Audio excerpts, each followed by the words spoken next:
今日は人気のカップラーメンの紹介します。まさに濃厚スープ、ローエン。場所はこれ埼玉県大宮にあります。自分も駅前の方に行ってきたんですけど、一応まず味がそっくりなんでですね、さっき麺はちょっと太めですね。実際のお店もそうなんで大体いいと思います。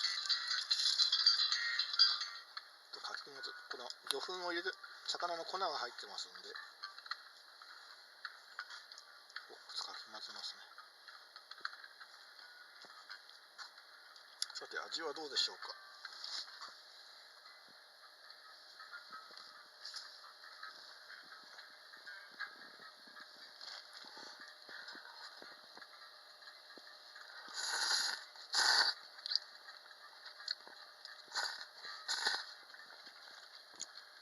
本店よりも若干味は薄めです。でも大体カップ麺にしてもしても割と上手に仕上がってると思います。値段も100円前後なんでかなりお買い得だと思います。